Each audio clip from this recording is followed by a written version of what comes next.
স্বৈরাচারী শাসন আমলে রাজনৈতিক কারণে যেসব সাংবাদিক চাকরি হারিয়েছেন কিংবা দীর্ঘদিন থেকে বেকার রয়েছেন, তাদেরকেও সাধ্য মতন চাকরি দেওয়ার জন্য আমি বিভিন্ন সংবাদপত্রের ব্যবস্থাপনা কর্তৃপক্ষের প্রতি আহ্বান জানাই। প্রিয় সাংবাদিক বন্ধুগণ, লেখক, সাংবাদিক, বুদ্ধিজীবীগণ, একটি রাষ্ট্র ও সমাজের অন্তর্নিহিত শক্তি বা বিপক্ষে অবশ্যই তাদের সুচিন্তিত মতামত থাকতে পারে বা থাকবে অবশ্যই। তবে আমি এই মুহূর্তে এই বিষয়ে কোনো একাডেমিক আলোচনায় না গিয়ে বরং বিশেষ করে সাংবাদিক সমাজের বন্ধুদের কাছে আমার একটি ব্যক্তিগত মতামত তুলে ধরতে চাই, এবং তা হলো সাংবাদিকতায় মনে হয় বস্তুনিষ্ঠতা বজায় রাখা অনেক বেশি গুরুত্বপূর্ণ। বিগত পলাতক স্বৈরাচারের সময় আমরা দেখেছি গণমাধ্যমের প্রতিটি শাখায় অধিকাংশ ক্ষেত্রেই বস্তুনিষ্ঠতা প্রায় হারিয়ে গিয়েছিল। লেখক, সাংবাদিক, বুদ্ধিজীবী কিংবা যে কোনো মানুষের মধ্যেই যে কোনো বিষয়, যে কোনো ইস্যুতে দ্বিমত, ভিন্ন মত থাকতেই পারে, এবং এটি গণতান্ত্রিক সংস্কৃতির সৌন্দর্য।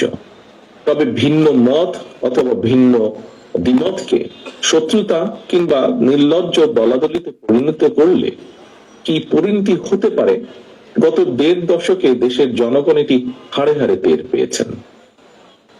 পলাতক স্বৈরাচারের সঙ্গে সঙ্গে তার অবৈধ মন্ত্রী, এমপি, বুদ্ধিজীবী বা বিচারপতি, বায়তুল মোকাররমের খতিব, প্রেস ক্লাবের সভাপতি, সম্পাদক কিংবা কতিপয় সাংবাদিকের পলায়নের মধ্যে দিয়ে আবারও প্রমাণিত হয়েছে অবৈধ রাষ্ট্র শক্তি নয়, বরং শেষ পর্যন্ত জনগণের রায় কিন্তু চূড়ান্ত।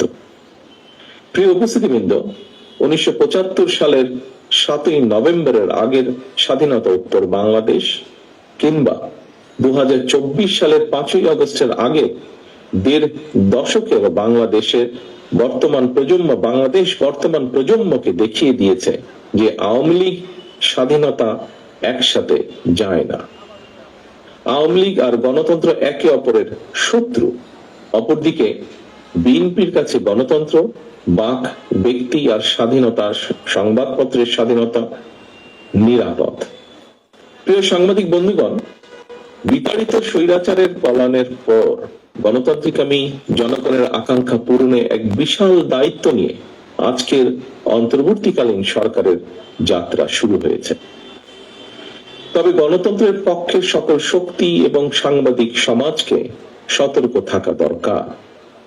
আমাদের গণতন্ত্র প্রতিষ্ঠার যে চলমান যাত্রা বাধাগ্রস্ত করতে কিন্তু এরই ভিতরে নানা রকম ষড়যন্ত্র শুরু হয়েছে। বিতাড়িত স্বৈরাচার এবং তাদের দোসর চক্র নানা কৌশলে আবারও মাথাচাড়া দিয়ে ওঠার অপচেষ্টা শুরু করেছে। অপশক্তি দেশের ভেতরে এবং বাইরে থেকে বাংলাদেশের পক্ষের শক্তির মধ্যে ভুল বোঝাবুঝি সৃষ্টির পায়তারায় লিপ্ত হয়েছেন। তবে সবাই যদি আমরা সতর্ক থাকি, বাংলাদেশের পক্ষের শক্তির মধ্যে ভুল বোঝাবুঝির অবকাশ থাকবে না বলেই আমি দৃঢ়ভাবে বিশ্বাস করি। পলাতক মাফিয়া সরকার গত 1.5 দশকে বিএনপি সহ বিভিন্ন দল ও মতের হাজার হাজার মানুষকে হত্যা করেছিল, শত শত নেতাকর্মীকে গুম, অপহরণ করেছিল। বিএনপির 50 লক্ষেরও বেশি নেতাকর্মীর বিরুদ্ধে প্রায় 1.5 লক্ষ মামলা দিয়েছিল। লক্ষ লক্ষ নেতাকর্মী, বিএনপি সহ বিভিন্ন বিরোধী দলের লক্ষ লক্ষ নেতাকর্মী ঘর ছাড়া হয়েছিলেন। অকারণে, বিনা কারণে, বিনা অপরাধে mother of democracy Begum Khaleda জিয়াকে 5 বছরও বেশি সময় কারাবন্দী করে রাখা হয়েছিল। পলাতক স্বৈরাচারের নির্দেশে শুধু জুলাই আগস্টেই গণ অভ্যুত্থানে কমপক্ষে 2000 ছাত্র জনতাকে শহীদ করা হয়েছে। কমপক্ষে 30,000 মানুষকে করা হয়েছে আহত। গণ অভ্যুত্থানের এই সময় শুধুমাত্র বিএনপি এবং এর অঙ্গ সহযোগী সংগঠনের শুধুই মাত্র 4 শতাধিকেরও বেশি নেতাকর্মী শহীদ হয়েছেন। এর বাইরেও যারা শহীদ হয়েছেন বা হতাহত হয়েছেন, হয়তো তারা সরাসরি বিএনপির কর্মী নন, তবে অবশ্যই তারা বাংলাদেশের পক্ষে শক্তির সাহসী প্রাণ। তারা ছিলেন আমাদেরই কারো সন্তান, কারো বন্ধু, কারো সহকর্মী কিংবা স্বজন। এমন হাজারো হতাহত ছাত্র জনতার আত্মত্যাগের বন্ধনে বাংলাদেশের পক্ষে শক্তির মধ্যে জাতীয় ঐক্য।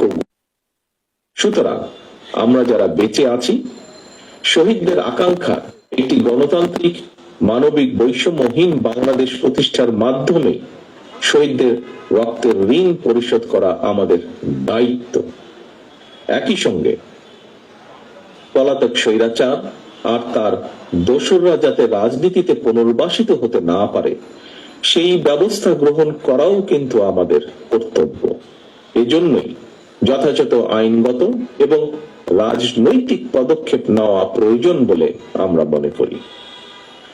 পলাতক মাফিয়া কর্মীদের পুনর্বাসন ঠেকাতে তাদেরকে একদিকে আদালতে বিচারের মুখোমুখি করা প্রয়োজন, অপরদিকে তাদেরকে অবশ্যই জনগণের আদালতের রাজনৈতিক বিচারে প্রত্যাখ্যাত হওয়ার পরিস্থিতিতেও ফেলতে হবে।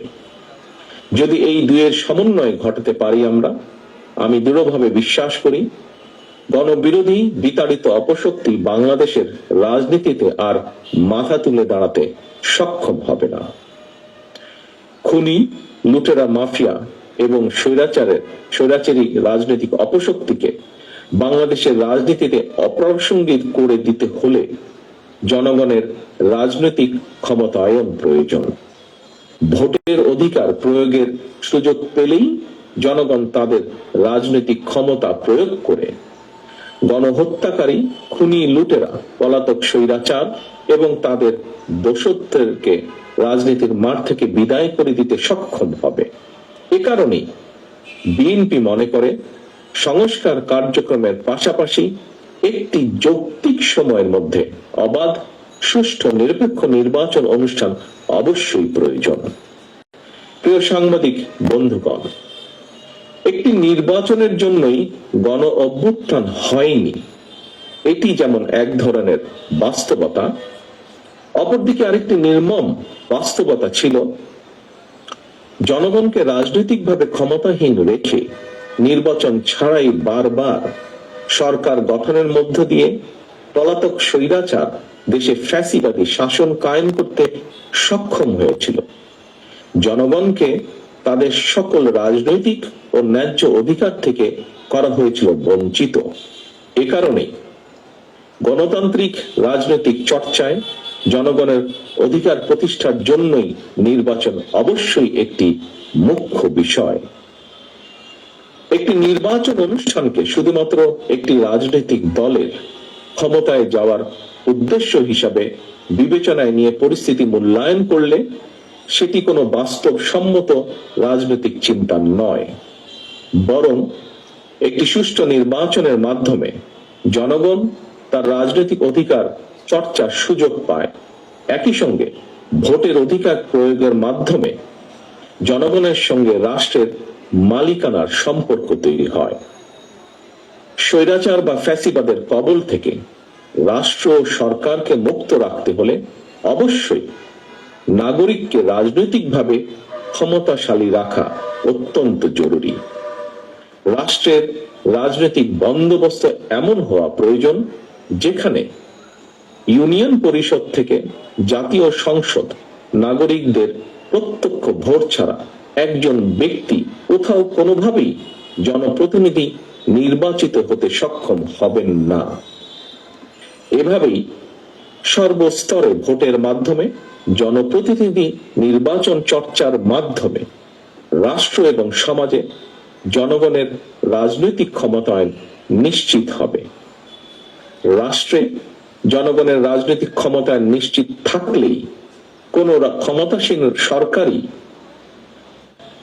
ভোট ছাড়া রাষ্ট্র ক্ষমতা দখলে রাখার ফ্যাসিবাদী মানসিকতা তৈরি হওয়া থেকে দূরে থাকবে। ক্ষমতাসীনদেরকে জনগণের কাছে যত বেশি দায়বদ্ধ থাকা এবং দায়বদ্ধ রাখা যাবে, দেশের রাজনৈতিক সংস্কৃতিও তত বেশি সমৃদ্ধ, শক্তিশালী এবং কার্যকর থাকবে। একটি জবাবদিহিমূলক গণতান্ত্রিক সরকারে জনগণ এবং নাগরিকের মধ্যে সেতু বন্ধন হচ্ছে সংসদ। নাগরিকদের কাছে জবাবদিহিতার নিশ্চিত করার একমাত্র উপায়। প্রিয় সাংবাদিক বন্ধুগণ, রাষ্ট্রপতি, প্রধানমন্ত্রী কিংবা রাজনৈতিক নেতা, শ্রমজীবী, কর্মজীবী অথবা চাকরিজীবী, বেকার কিংবা উদ্যোক্তা, বাড়িওয়ালা কিংবা ভাড়াটিয়া, মুসলমান কিংবা হিন্দু, প্রতিটি নাগরিকের জন্যই আমাদের সংবিধানে একটি বৈষম্যহীন অধিকার রয়েছে। এবং কি সেটি হলো ভোটের অধিকার।